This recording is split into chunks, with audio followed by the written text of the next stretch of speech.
Marie ended up becoming pregnant while she was living in Arizona. And so to explain this to people within the church, everyone was told that she was dating an abusive guy in Arizona who got her pregnant and then just left. And according to this version of the story, Marie wanted to terminate the pregnancy, but James and Tanya, being the kind people they claimed to be, keyword claimed, stepped in and agreed to adopt the baby from her. However, Tanya's inner circle of close friends were hearing something quite different, something that they were sworn to secrecy about. They heard that Marie was actually acting as a surrogate for the Flanders because they had struggled with infertility, many miscarriages, couldn't have children of their own, but desperately wanted to. And so Marie was kind enough to help them out. Now, at first, these friends of Tanya's were told that they didn't want to pay for IVF. Obviously, it's very expensive. So they did kind of an at-home situation with a turkey baster. Definitely would save a lot of money.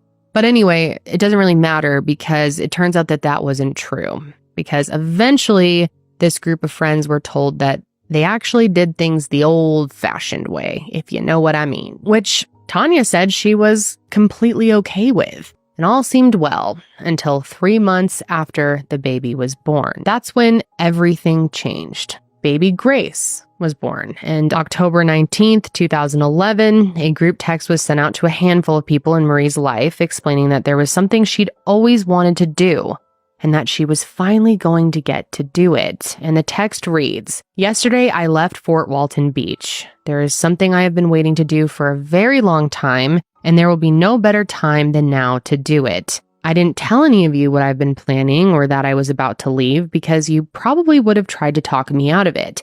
I appreciate and love all of you." So a few of them who got this text message ended up texting Marie back and didn't get a reply.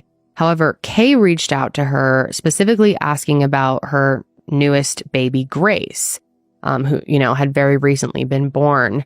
And she said that she was in good hands with Tanya and James. And that was a response that really confirmed her fears, because in all of the years that Marie had known the Flanders and communicated about them, she had always referred to them as James and Tanya, not the other way around. So she ends up reaching out directly to the Flanders and asks them if everything is okay.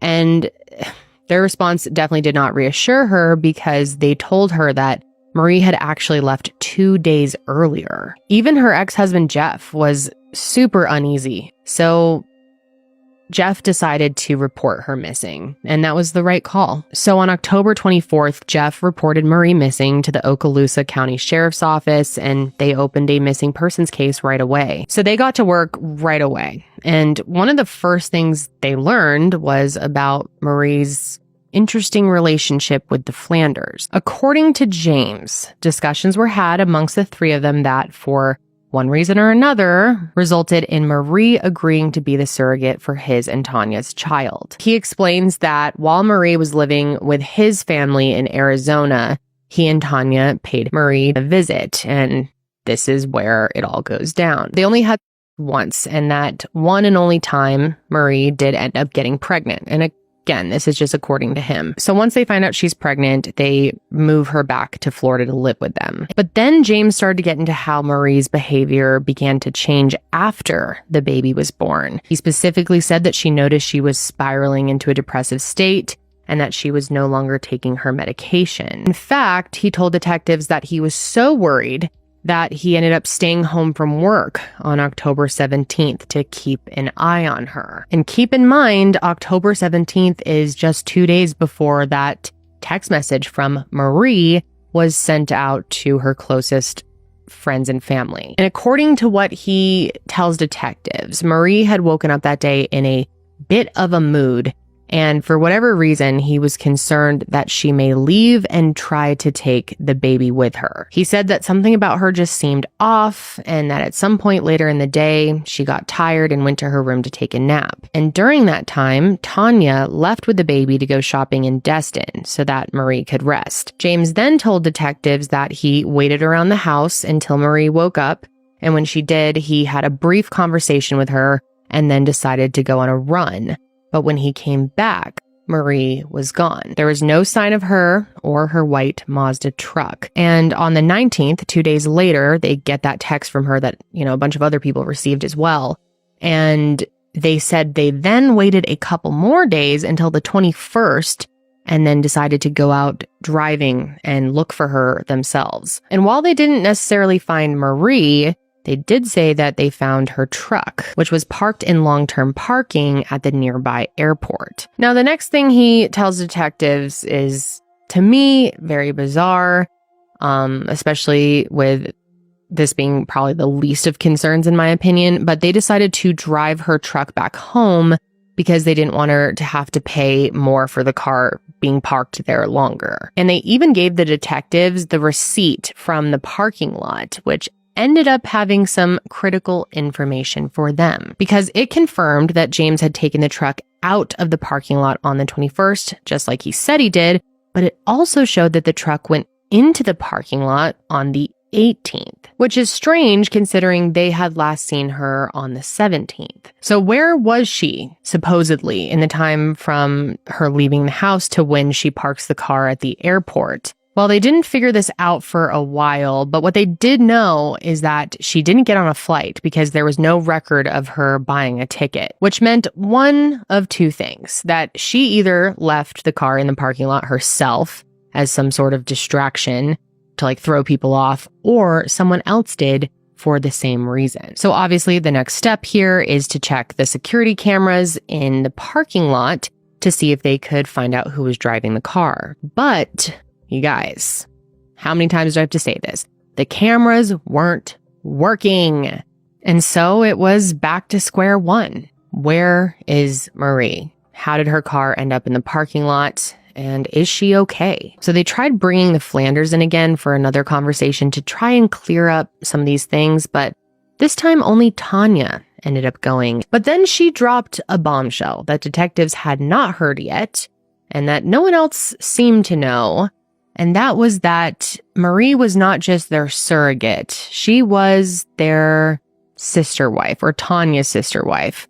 The three of them were in a throuple. According to Tanya, Marie was completely cool with this arrangement, having the Flanders raise the baby, that she was going to leave eventually, and that she was just excited to be helping them. However, Tanya said that this all changed once Grace was born. Once that happened, Marie became withdrawn and seemed to want her daughter for herself. And that was confirmed by one woman from the church who told detectives that she heard Marie say she wanted Grace and James all to herself. And I don't know about you guys, but that definitely sounds like a motive to me, and it did to investigators as well. And 2 months into the investigation, they had some decent information, specifically regarding their cell phone records. You guys, when detectives pulled the data from Marie, James, and Tanya's phones, they were shocked. They figured out that wherever Marie's phone was in the days after she disappeared,